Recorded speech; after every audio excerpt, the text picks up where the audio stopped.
Hi everybody, I'm doing a 30-minute session. I'm going to be sharing psychic wisdom and energy healing. This is actually for an orca named Lolita. And I want to thank this client so much for donating a session to support this awesome animal. And thank you so much for sharing with us here on YouTube.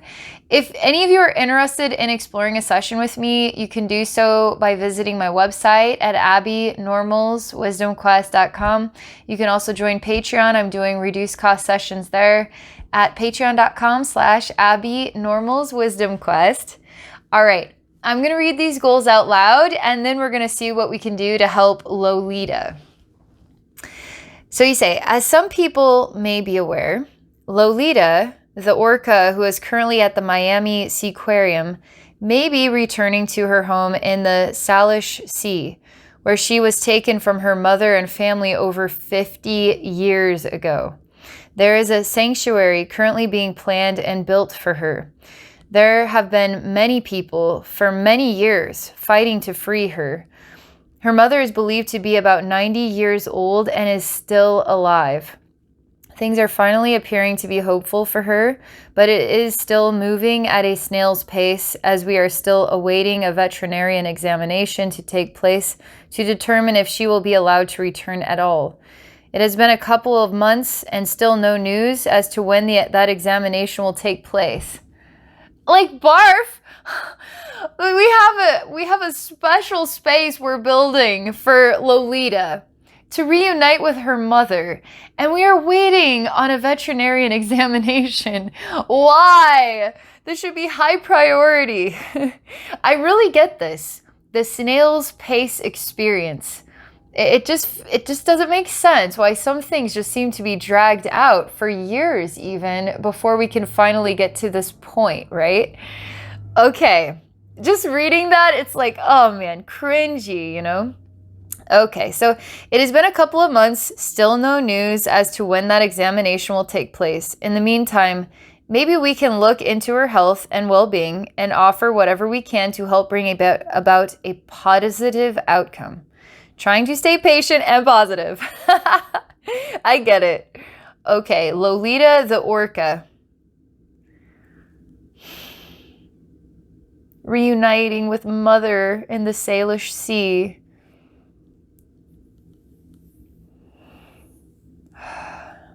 There's always a rhyme and a reason to everything, every single thing.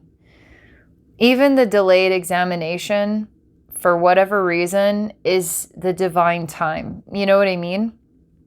It can be so painstakingly hard to digest when things take forever, because it's not just those who want to see Lolita reunite with her mother back in her home, but it's also Lolita and her mother. And I mean, there's so much more to this domino effect, and the reason why everything has this sort of divine time, and what is the learning beneath the surface. You know what I mean?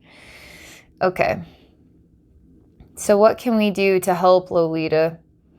Anything we can do to understand even the delays? Is there something we can do to support movement of time? All right, I'm just going to leave it in the hands of the universe. And we'll see what the best way for me to be guided through all of this is. And it's going to be positive, and it's going to be beautiful, and we're going to learn a lot of stuff. So I'm going to relax now, get in the zone. Okay.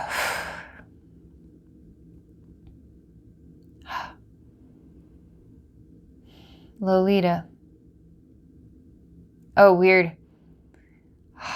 I see it's like an event planner. It's a binder. It's a daily planner. Anyway, people, like a hand is flipping through the pages, and we're looking here, flipping back, flipping around in this. And I see sometimes the page flips to Lolita, and then it just flips back, and we're flipping around this planner, okay? And I see Lolita's picture is in the planner. And sometimes gets flipped too, and then sometimes there's other things. I stopped the hands, okay? And we're not on Lolita's page, but I force the hands to be still, and I force the eyes that are looking at this planner. I force the energy to watch me, and I move page after page after page after page after page after page after page after page until we get to the page with Lolita on it.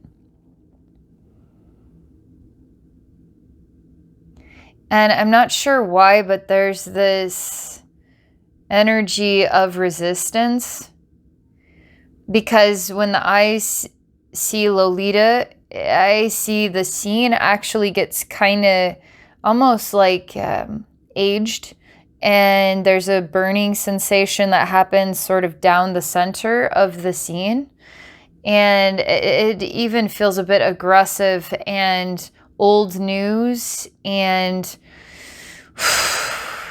it's like wanting to take a big step forward, never being able to the point that you just feel defeated in ever trying.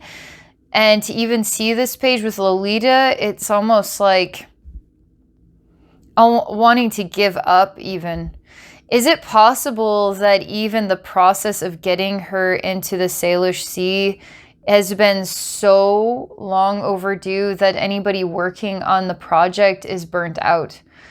What if there is constant red tape that is getting underneath the skin of everybody involved? And it's just constant blocks, constant walls.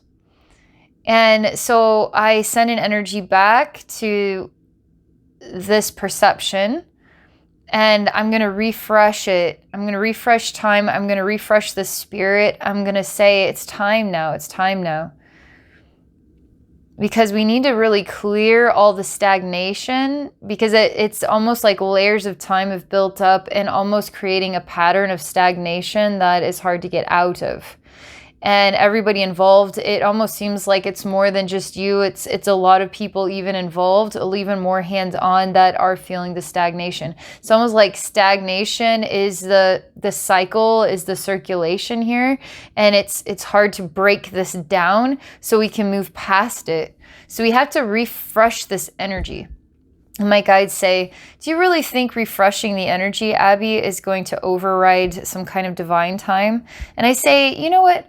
What if I am the divine time? Like, what if me refreshing the energy is exactly what this energy needs to reach the divine time? Like, what if I can be the support that helps, like, nudge this one step further, and is like, you know, the straw that broke the camel's back, but like the event, the energy change that helped Lolita get to this sea, okay, with her mother. Okay, they want me to be hands off for a moment. And they want me to close this entire planner. And they want me to put the whole thing in God's hands, okay? And I'm going to take Lolita, and Lolita is in God's hands. And Lolita's mother is in God's hands. And not in human hands, in God's hands, okay?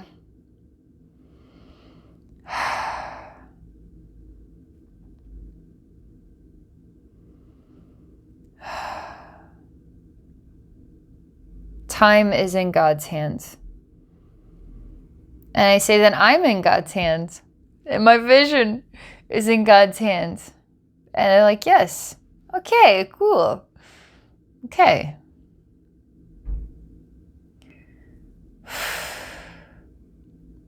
And now I'm stepping into a new space, and there's an intercom, like a man speaking in a microphone, but it seems to be wrapping around this room here. And it's just me on stage in a way. It seems to be an echo. And nobody else is here, just me and then this person with the microphone, almost like talking to me. Does it represent someone's talking in my head, like my own thoughts?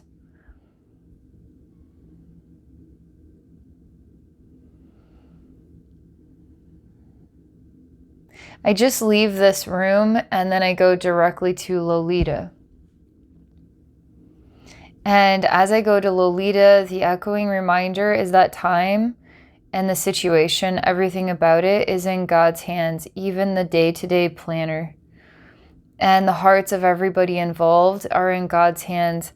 And because there was also this echo of what are we learning from this experience? What are we learning from Lolita? What are we learning about the human race? What are we learning about time?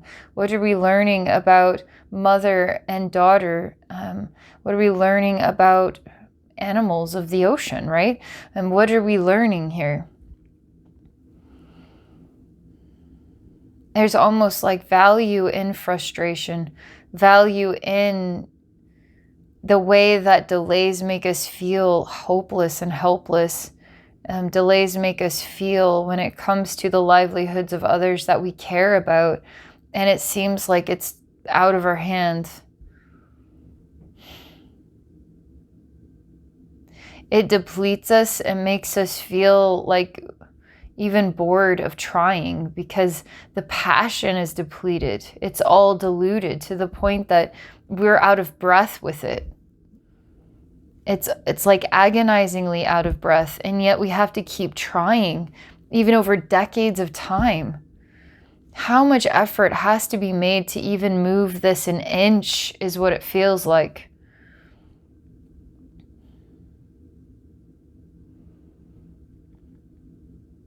Lolita is not easy to reach. Because the scene that comes up is there's layers and layers and layers and layers and layers and layers and layers and layers. And I'm way out here looking inside and I see Lolita the orca, but she doesn't look like an orca. She looks more like bumpy and not balanced looking.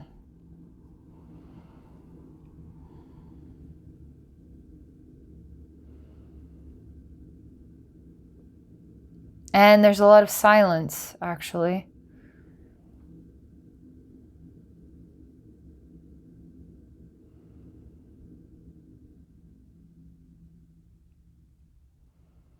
So I'm going to project my consciousness through all of these layers and then go to this bumpy Lolita image.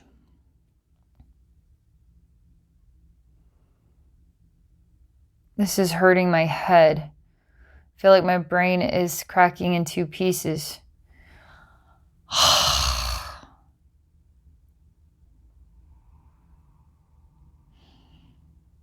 Like literally the skull was sawed into, the brain was taken out, the brain is dry like a stone, and then the two sides are cracked and split apart. The right and left sides have become like two stones, okay?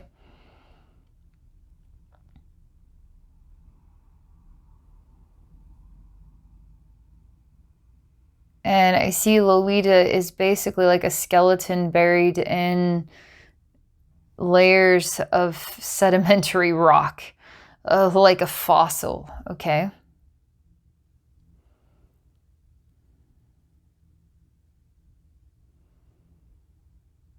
And I'm trying to activate life, the will to live. How do you bring back a fossil? I'm not convinced that this is all Lolita is, but this is what I'm called to go look at. This is what I'm called to support, heal, communicate with this side of herself, okay? Which might parallel the way a lot of people feel too about her story and situation. Like maybe she'll be a fossil before she ever gets back to her mother and her home.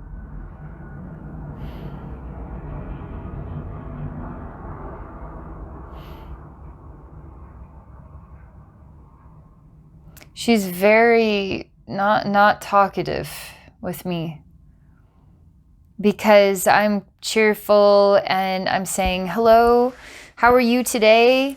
What's this fossil that you are? Is that what you are, as a fossil? Seems like you're still alive. I say stuff like this. She doesn't want me to cheer her up, okay? It's like, what if I'm not cheering you up? What, you think I came all this way to cheer you up? What if I just wanted to talk to you? And you can be cheerful or not. You could even be miserable if you want to. I'm just a cheerful person.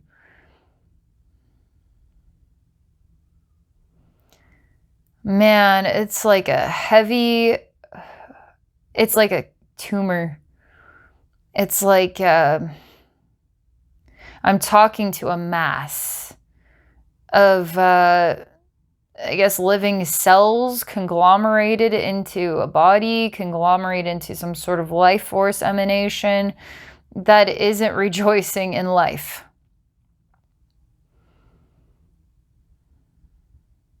I'm going to have to work with my heart here, and it might not make a lot of intellectual sense to our minds, but we're going to have to alter the function of this energy, okay? So let me just see what my intuition says. All right, this is going to sound weird, but what I'm supposed to do next is I take basically a shovel and I slam it down into what is like the nose or the head of this mass, okay, directly. And what it does is it pierces this flesh, and the flesh is opening up, and oddly enough, the pain feels good, okay? And so once the flesh is punctured, it starts to open up, and whatever's inside of it is finally getting some air. It's like you have a cut, you put a Band-Aid on for long enough, then you rip the Band-Aid off. Doesn't feel very good, but it's like, oh, I probably should have taken that Band-Aid off a little while ago because this thing needed some air, needed some oxygen. And I have to do this many times. I'm taking the shovel and I'm slamming it down, and it's got a sharp point, okay? And again, there's echoes of archaeology, digs, finding fossils. There's literally emanations of this kind. Every time that I take this shovel and I slam it down, and I'm breaking the ground to discover what's beneath the surface, but I'm breaking this mass, and then I'm finding something that is alive, living and breathing beneath it. So I'm doing this like again and again and again. Every time I puncture this, I create a little bit of an opening, and it hurts, but then it feels good. It feels better. And this is an odd dimensional space because where I see the scene, sedimentary rock, millions of years of time, fossilized Lolita, okay? And now I see that scene is overshadowing or overlaying the scene where it's almost like direct impact. And every time I make direct impact, I make these little openings, but I'm slowly going beneath the surface of millions of years of ground, and I'm getting access to her.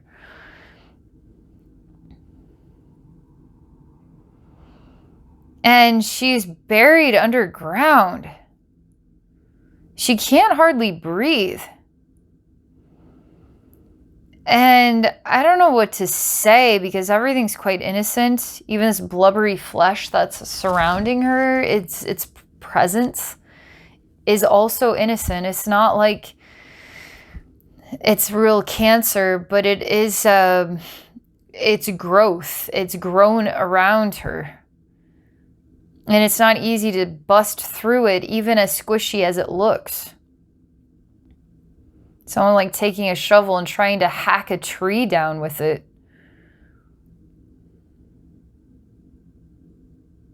She's not believing anymore in the possibility.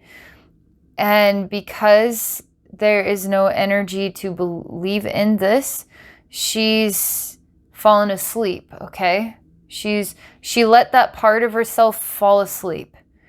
So the part of her that ever had a vision or a dream of being home, or being with family or mother, has been put to sleep a long time ago, okay? And now I am bringing that part of herself back to the surface to start thinking and dreaming of the possibilities again. You ever have a part of yourself fall asleep? A part of you that you once thrived and you were that, and then life circumstances, and it just was kind of suffocated out of you to the point that it had no choice but to fall asleep or die or become fossilized in a million years of sedimentary rock of life. And it just feels like that part of you is it's like you can't exist as that part of yourself and thrive in this new life experience. So you have to let it go, okay? And so I'm reaching this old part and I am bringing it back to life, okay? It's interesting because even all the efforts that are being made around her, energetically, it's almost like not believing in it, not believing that that is her future, that is going to happen for her. Something she put to rest a long time ago. Because it's so vulnerable to her heart. If she were to start believing again that this were to happen, it might break her. Especially if it never happens. And then she's left waiting and waiting and waiting and waiting and waiting. So she has a relationship with time to want something that is the spirit of herself. Finding out to want that and not to have that means you have to let that go. Letting it go continually to the point that you're neutral about it. Now to try to resurrect that, it doesn't really make sense. And that isn't meant for me. That's not going to happen. And there's no sense in resurrecting this, okay? Because it's our hope for her, but it's not her hope anymore for herself. Not to mean that she can't or she isn't hoping for that. You guys know what I'm talking about, where you don't want to get your hopes up, so you just don't. And you don't to the point that you can't. It's almost like you create the cycle of not allowing it to happen because it's more than likely not going to happen. You know, it's kind of the mentality. The heart is so sensitive and is so vulnerable. So I understand why these like psychological dynamics take place, and then that's how we create the relationship with our spirit and our self-expression and our visions and our manifesting abilities and all this stuff, okay?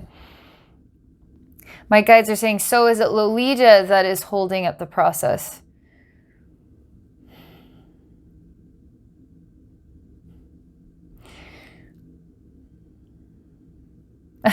I'm instantly like, I'm not going to blame Lolita for that. But energetically, this has been so sensitive an issue, you could say ridiculously painful of an issue, that the easiest thing for her to do was to close the door on that and never go in that direction again. Because to get her hopes up might kill her. Okay? That's how sensitive this is. So, does she want this? I need to ask her that question. Because actually, energetically, she might be the biggest master of all of this energy that we know. And all of us who want this for her, where if she shut the door, she doesn't want it for herself, then what are we doing? We see the value. We see that this is going to enrich her life. She knows it would. It's just too sensitive, okay?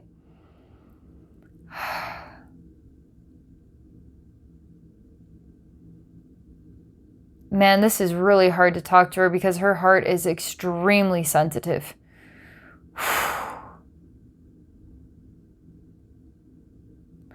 By the way, there's these little holes. It's interesting because we're talking about an orca, right? So they can breathe air. So I'm puncturing and creating these breathing holes, okay, around her body, which is covered in this substance, which is paralleling sedimentary rock, and her being a freaking ancient dinosaur pretty much to this point about this topic. And now I'm going into her heart, which is ridiculously protected and sensitive. I mean, you want to talk about heartbreak and staying alive. She's one to talk to about that.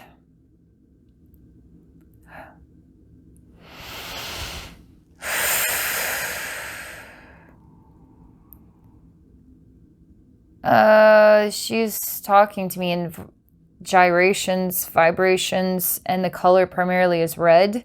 And she looks like a person, but she's stuck in the gyrations of this red. And she's kind of echoey, and she speaks in kind of, I mean, it's basically like like this kind of high-pitched nuancing just noise, continuation of noise, this vibrational noise, okay? And it's very red in here.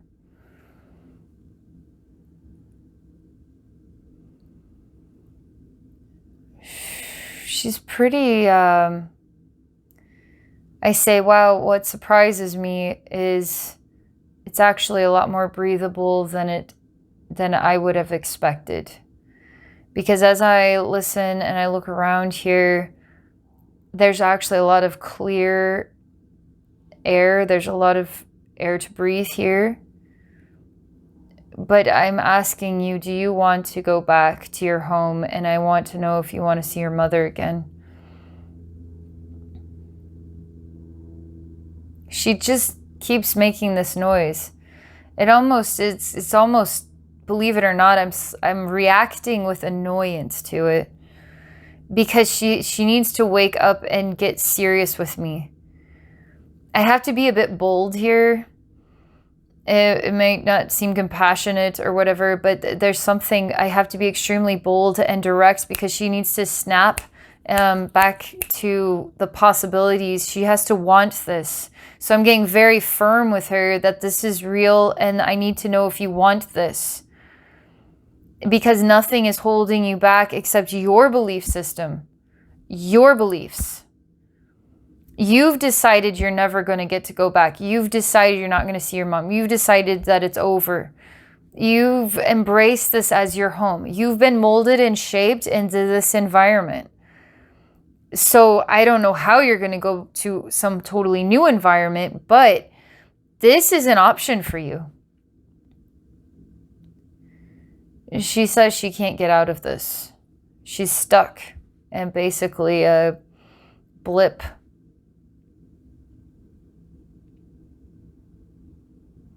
And it's her heart. And energetically, something keeps echoing back. Literally, these are the words that she's playing games with me. And trust me, there is more compassion going on here. So I again, the energy is asking me to be bold, okay? I have to be tougher on her. I just say to her, you know what? The energy is echoing back that you're playing games with me. That you have the ability to get yourself out of this right now and you're choosing not to. You need to stop this.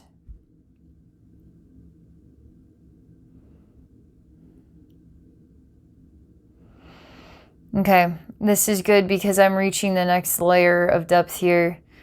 And there has been major psychological impacts that have happened in her life over all this that she's been through as trauma. And there's an innocence to the behavior, but there's also a bit of, there's a lot of loops and holes, okay? There's lots of loops and not loops here. There's a lot more complexity going on here. So let me listen and see what I'm supposed to do next.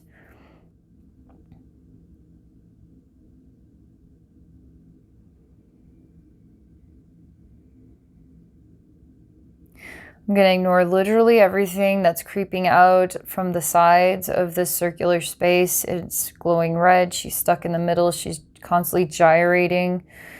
It's actually quite breathable in here. It's easygoing in here. It's quite nice in here. There's strange dark figures that are kind of coming from all the different sides. And I'm just kind of ignoring and continue to echo back that look at how breathable it is. Look at how much opportunity is here. I'm showing her pictures of what the future holds.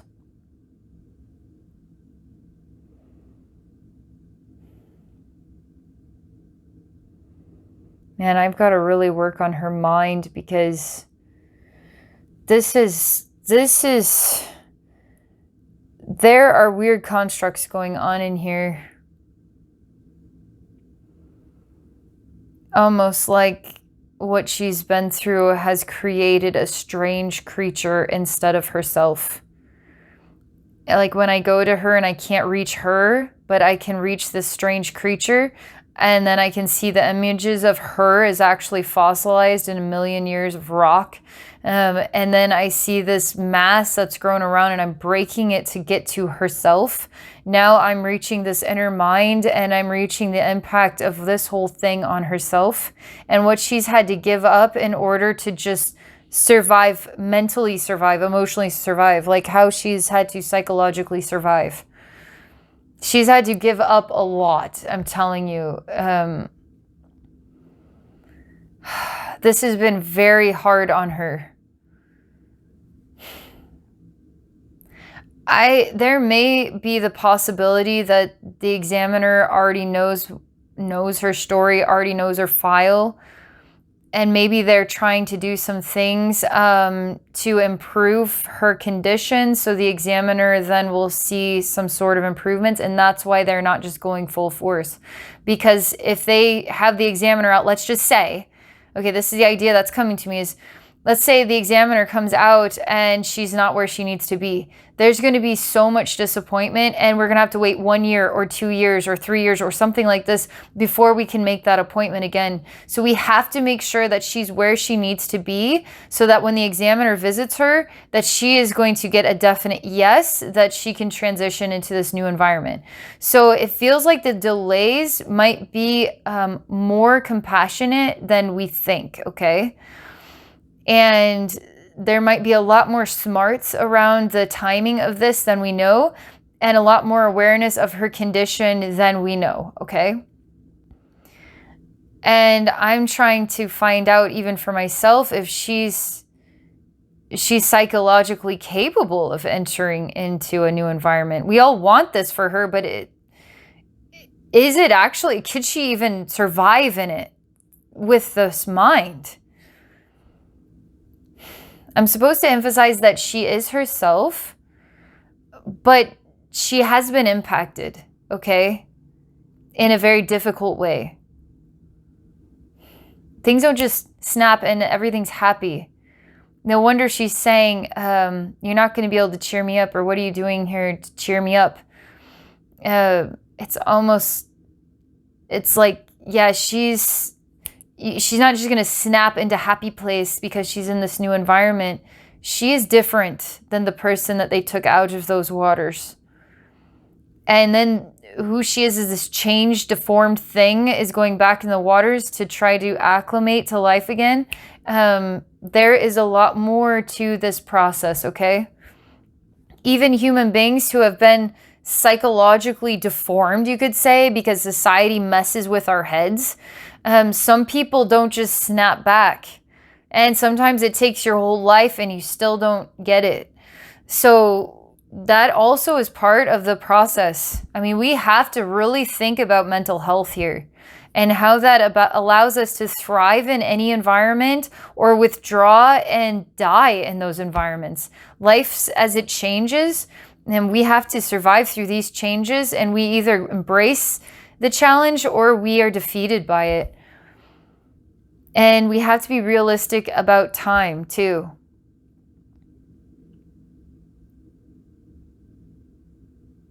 One thing I find about animals, though, that's really impressive to me is they bounce back way faster than humans, okay? So I'm telling her that you take a human being and we get defeated pretty quick, but I guarantee that if you give change a chance, you're going to find a new sense of self and take your time with it. I have a feeling that it's going to enrich your spirit and help you to see in a new way who you are and a new way about life. So yeah, she has a separated sense of self, multiple selves here, and one of them is a protective self, and it is lashing out on me. Basically because I'm saying what she wants to hear, but she's not allowing it to reach herself because it's too sensitive. So she has a protective self that is lashing out on me, okay, which makes sense because that self is super insecure and vulnerable and could crumble over this conversation, okay? She could crumble. I tell her to scream. I tell her to just release emotion by just screaming as loud as she can, like mirror shattering screaming. Scream at every person, that everybody, everything. Like, you're gonna have to let out like the blood curdling scream that lasts like a good hour in the energy world, and just shatter it all out of your system, because there's too many little things in the way. Just release the scream. Like, we're so controlling of ourselves. Sometimes we need to be little toddlers and we need to just scream, okay? Because when you go down this recreated sense of self path, you can hold yourself back in order to be appropriate, and would really need to break down the appropriateness and just release the animal instinct, okay? The lion's roar through the orca. This is actually really reaching her. This is real therapy here. Because she takes in all the images I keep sharing with her as I'm communicating, and she finds more breath. She finds more air. And some of these other selves are quieting down. There's still vulnerability to have many of these kind of guiding her capacity of what she can experience next based on her balance, psychological balance. What if depression to an orca might, it's like this could be depression to an orca, okay?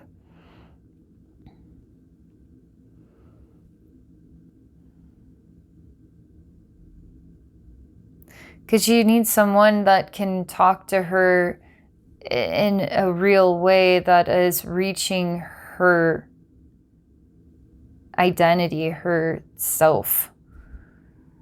This is helping to bring her out from basically an imprisonment of loss and sorrow, like an imprisonment of the silent suffering. It's helping her to come out. But she's still very shaky and vulnerable, and she doesn't want to cry. But this is starting to reach that heart space where she's gyrating and she's not being correct. Like, something is not right. But this is starting to bring in more of that genuineness, because she's starting to break that down so she can start to move her whole self, move the spirit of her heart, move her world around her desires, to even have the ability to desire that again.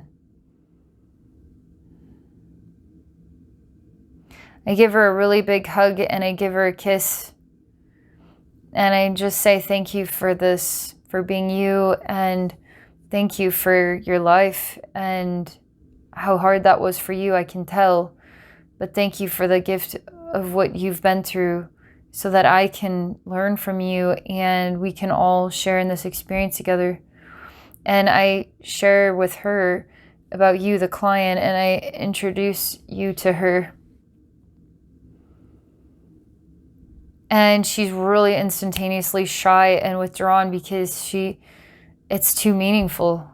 It's too meaningful that somebody would, that she knows that she's cared about and loved, but again, the sensitivity in the heart makes the most genuine exchanges of love extremely vulnerable. It would make her want to wail and scream and cry, because she's had to been through so much in her heart. You guys ever have someone reach you when you're holding yourself together day after day after day, year after year after year, and you don't realize to how extreme you are holding yourself together, and somebody says something or something happens and something cracks and you just start to feel like crying, like the most absurd crying even. And it's like somebody reached me. Somebody freaking reached me, you know? And it's like the Holy Spirit or the Holy Grail and just some regular old human action or something on TV or somebody said something to you and it just got through. You just did that for her. She feels like you have gotten through to her, and that makes her exceedingly vulnerable. And that's pure love. So you, the client, big time thank you. And because this opportunity for me is helping the exchange to become real between you and her. Because your heart is so big and you care so much about her, that you're able to reach her like an angel to a human. You to the orca. Like, we are angels to each other, no matter what body we're in. As I guarantee something of her story and who she is an angel to you.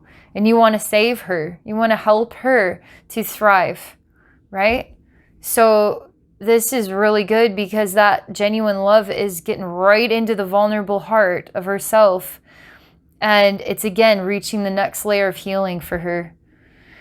Her self-worth, I feel this is a damage of self-worth as well, because it's like a depression. And it's not quite mirroring human depression, but it is like a depression. And she has to believe that she is worthy, that she is loved, that there is work to do here, but I think we've made a big step forward, repairing her heart and allowing her to breathe in the possibilities that she is worth it, that she is worthy of it, that she can have that she can be reunited. Can she cope with the love of that reunited event? Is she that broken down inside? I believe she can cope with it.